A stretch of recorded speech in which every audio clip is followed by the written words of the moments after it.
താഴേക്ക് പോലെ.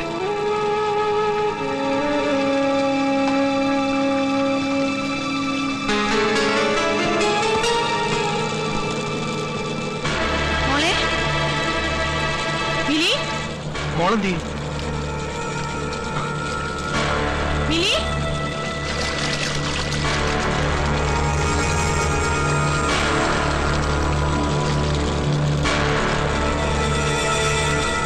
മോളെ?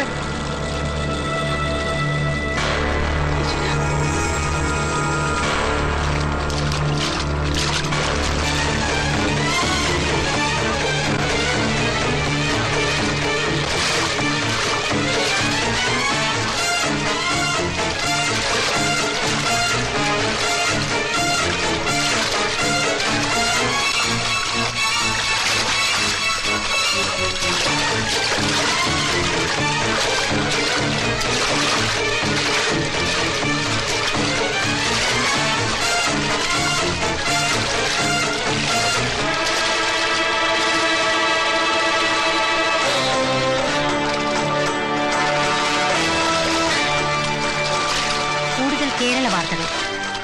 ഒരു 8 വയസ്സുകാരന്റെ ആത്മധൈര്യം മിലി എന്ന കുട്ടിയുടെ ജീവൻ രക്ഷിച്ചു. മരകത്ത് വെച്ച് ഇന്ന് കാലത്ത് 10:30 സംഭവം.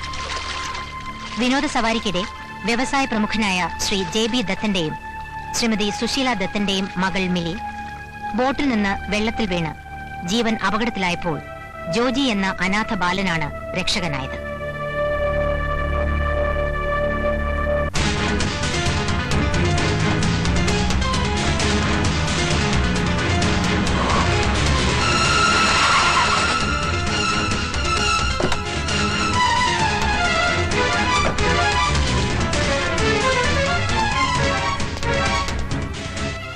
അവളെവിടെ?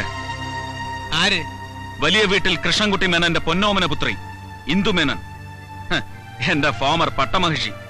അവിടുത്തെ ഒന്ന് മുഖം കാണിക്കാൻ വന്നതാ. എന്താണാവോ കാര്യം? അത് മുഖതാവിൽ തന്നെ ഉണർത്തിക്കേണ്ടതാണേ. അവളെപ്പോ കാണാൻ പറ്റില്ല. കണ്ടേ പറ്റൂ. മേനൻ സാറേ, അന്യായമായ നിഷേധങ്ങൾക്ക് മുന്നിൽ അനുസരണക്കേട് കാണിച്ച ശീലമേ ഉള്ളൂ രാജീവിന്. രാജീവ് മേനോന്റെ അനുസരണക്കേടും ശീലങ്ങളും ഒക്കെ നന്നായി അനുഭവിച്ചറിഞ്ഞോളാണല്ലോ ഞാൻ.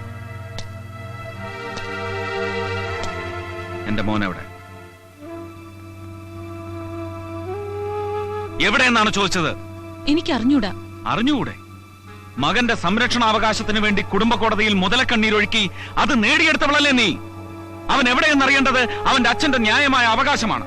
അത് ബോധ്യപ്പെടുത്തേണ്ടത് നിന്റെ ഉത്തരവാദിത്വവും. ഇപ്പോഴെന്തിനാടോ ഈ ഒച്ചയും ബഹളമൊക്കെ? ഡിവോഴ്സ് പെറ്റീഷനിൽ ആദ്യത്തെ ഒപ്പ് നിന്റേതായിരുന്നില്ലേ? അതെ, ഇന്ദുമേനൻ ആഗ്രഹിച്ച സ്വാതന്ത്ര്യം കൊടുക്കാൻ എനിക്ക് അതേ മാർഗം ഉണ്ടായിരുന്നുള്ളൂ. താലി കെട്ടിയ പെണ്ണിന് വിരൽ തുമ്പിൽ ചലിക്കുന്ന കമ്പ്യൂട്ടറിലെ കീബോർഡിന്റെ സ്ഥാനം നൽകിയ കമ്പ്യൂട്ടർ വിസാർഡ്. നിങ്ങൾ നൽകിയ സ്വാതന്ത്ര്യം അതല്ലേ? അത്രയ്ക്ക് പഴഞ്ചനായിരുന്നു നിങ്ങളുടെ മനസ്സ്. ഒരു സോഫ്റ്റ്വെയർ എഞ്ചിനീയർക്ക് മോസ്റ്റ് മോഡേൺ ഭർത്താവാകാൻ കഴിയാതെ പോയത് എന്റെ മഹാ അപരാധങ്ങളിൽ ഒന്ന്. അത് പഴമയുടെ പൈതൃകത്തോടും പാരമ്പര്യത്തോടുമുള്ള കൂറാണെന്ന് കൂട്ടിക്കോ. എന്നിട്ടും എന്റെ പഴമനസ് ഭാര്യയെ അടിമയായി കണ്ടില്ല. ഭാര്യയ്ക്കും ഭർത്താവിനും പരസ്പരം ഒരു അവകാശമുണ്ട്. നെഞ്ചിൽ തൊട്ട് സ്വന്തമെന്ന് പറയാനുള്ള അവകാശം. ആ അവകാശമാണ് ദാമ്പത്യത്തിന്റെ അടിത്തറ. പക്ഷെ നിന്നെ പോലുള്ള ഹൈ സൊസൈറ്റി പൊങ്ങച്ചങ്ങൾക്ക് അത് വെറും കൈവശക്കാരന്റെ ഉടമസ്ഥാവകാശം മാത്രമാണെന്ന് മനസ്സിലാക്കാൻ കഴിയാതെ പോയത് എന്റെ രണ്ടാമത്തെ തെറ്റ്. തനിക്കിപ്പോ എന്താ വേണ്ടേ? ഈ കുടുംബമായിട്ടുള്ള സകല ബന്ധം അവസാനിപ്പിച്ചതല്ലേ? അങ്ങനെയൊന്നും അവസാനിപ്പിക്കാൻ പറ്റില്ല മേന്നെ. അവസാനിപ്പിച്ചാലും അവശേഷിക്കുന്ന ഒരു ബന്ധമുണ്ട്. എനിക്ക് നിങ്ങളുടെ മകളിലുണ്ടായ കുഞ്ഞ്, ഞങ്ങളുടെ മകൻ. കോടതി വിധിയുടെ ആനുകൂല്യം നേടിയെങ്കിലും സൃഷ്ടിയുടെ അവകാശത്തിലെ എന്റെ പങ്ക് ഒരു കോടതിക്ക് നിഷേധിക്കാനാവില്ല, നിങ്ങളുടെ മകൾക്ക് പോലും.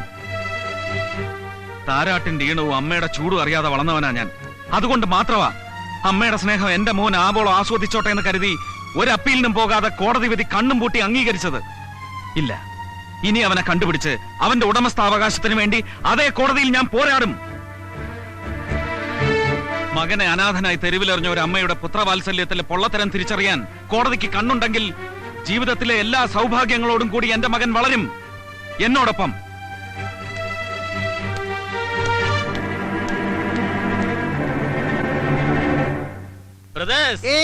ഞാനൊരു വരി കവിത ചൊല്ലിക്കോട്ടെ.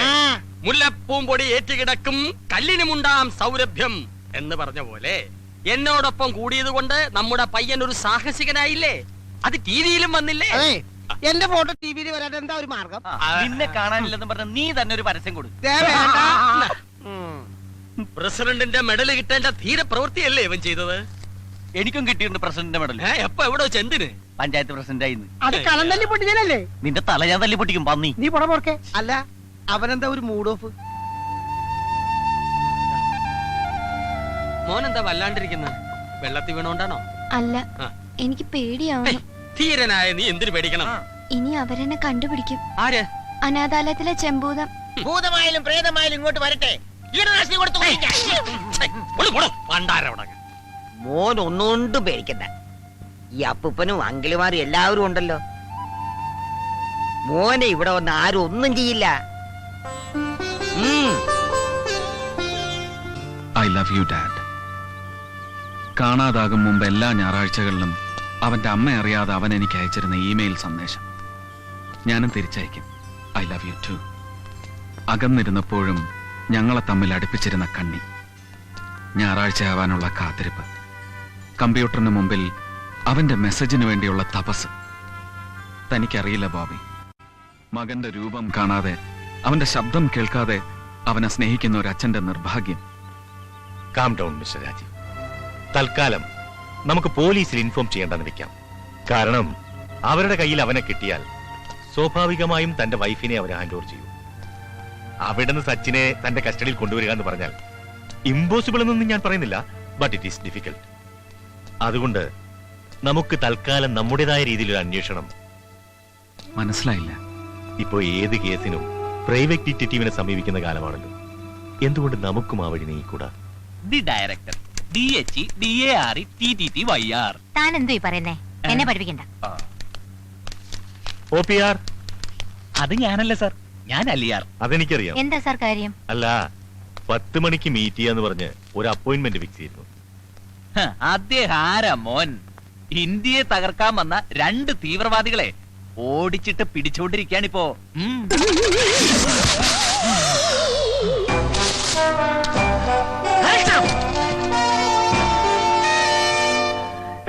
ഇച്ചോക്കിനെ വെട്ടിച്ച് നീ ആള്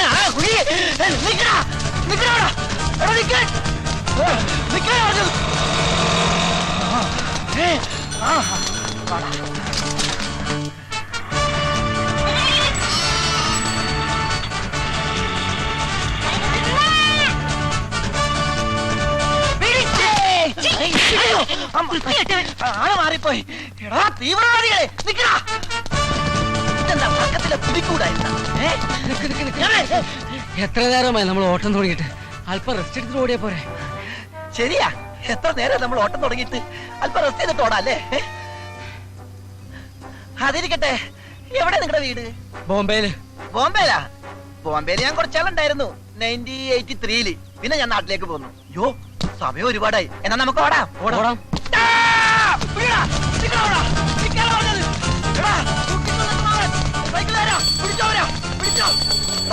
എന്നിട്ട് ഓടിക്കരുത്. ഒരു വണ്ടി ഒന്നുമില്ലേ?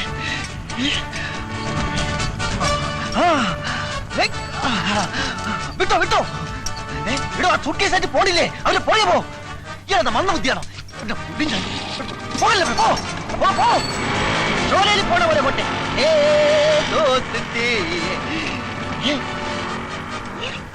ഇത് പോയില്ലേ? എടോ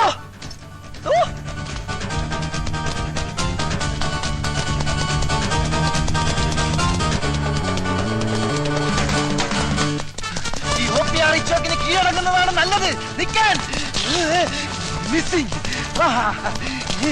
പിന്നെ മിസ്സിംഗ്.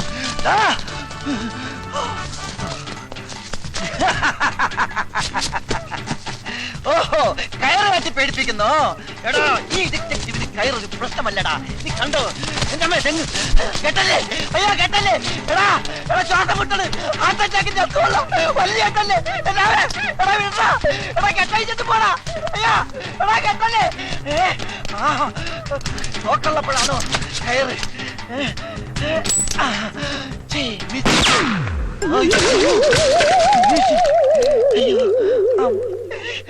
അയ്യോ പിന്നെ വിളിക്കാം. മണി 11ആയി. എനിക്ക് കോടതി പോണം. എന്താണ് സാർ കേസ്? അതൊരു തല്ല് കേസാ. സാറിന്റെ കേസല്ല, OPS സാറിനെ കണ്ട കാര്യം എന്താ? ഒരു പ്രമാദമായ കേസ് പുള്ളിയെ ഏൽപ്പിക്കാനുണ്ട്. ആന്ത്രാക്സോ അത് കൊടുത്തോട് ഞാൻ വിളിച്ചോണ്ടിരിക്കാം.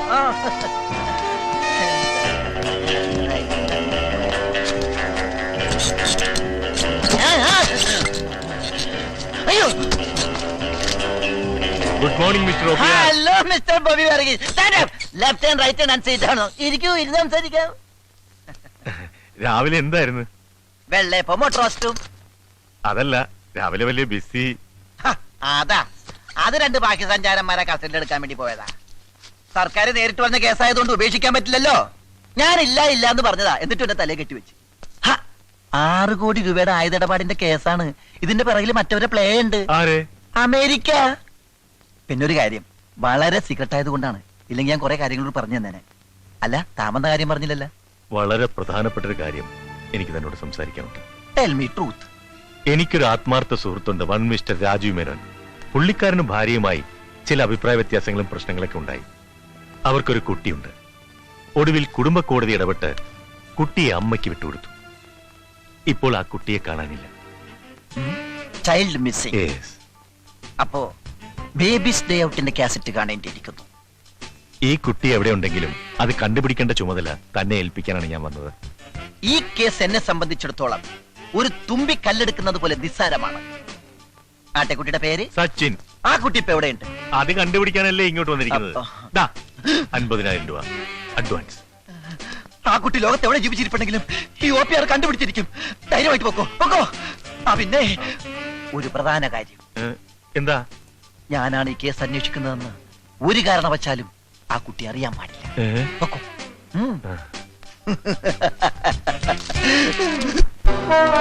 അപ്പോ നീ പറഞ്ഞാലും നിന്റെ മോൾ അനുസരിക്കില്ലെന്നാണോ? ഞാൻ ആവുന്നതും പറഞ്ഞു നോക്കി അച്ഛ. മോളെ, ഇങ്ങനെ കുടുംബത്തിൽ അപമാനം ഉണ്ടാക്കുന്നതിലും നല്ലത് വല്ല ട്രെയിനിലും തലവെച്ച് ചാകുന്നതാ. അയ്യോ അച്ഛ. ഹലോ, എന്റെ ഓഫീസല്ലേ? ആ കുട്ടിയുടെ അമ്മയും അപ്പൂപ്പനും ഈ വണ്ടിക്ക് തലവെക്കും. ഉടൻ തന്നെ റെയിൽവേ സ്റ്റേഷനിൽ. പരിപാടിയുടെ ഈ ഭാഗം നിങ്ങൾക്കായി സ്പോൺസർ ചെയ്തിരിക്കുന്നത് വെട്ടുകത്തി ഫൈനാൻസിയേഴ്സ് ആൻഡ് റോയൽ പാറ്റാഗുളികാസ്. TV സീരിയലായിരുന്നു ഞാൻ.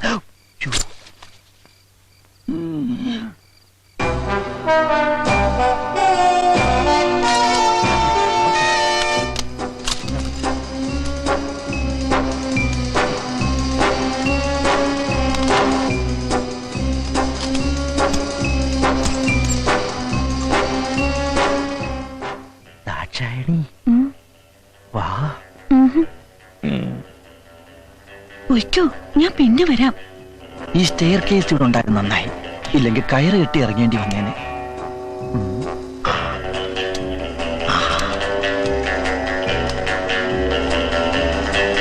ഇതായിരിക്കും ആ പയ്യന്റെ ബെഡ്റൂം, അതായത് കിടക്കമുറി. അയ്യേ, കിടക്കമുറിയാണ്.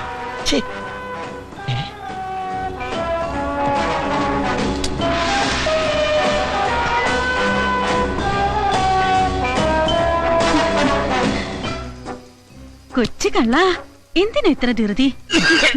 അയ്യോ, മുതലാളി ചുമക്കുന്നു. ഉണന്നെന്നാ തോന്നേ.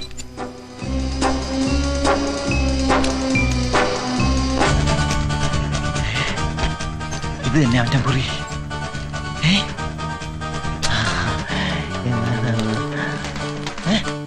ബാലരാമ,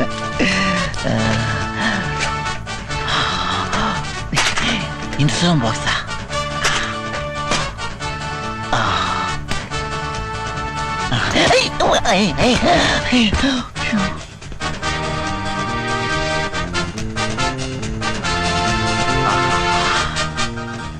ഇത് തന്നെയാണ് സച്ചിന്റെ ഡ്രസ്. ഇത് തന്നെ. ഇതിരിക്കട്ടെ.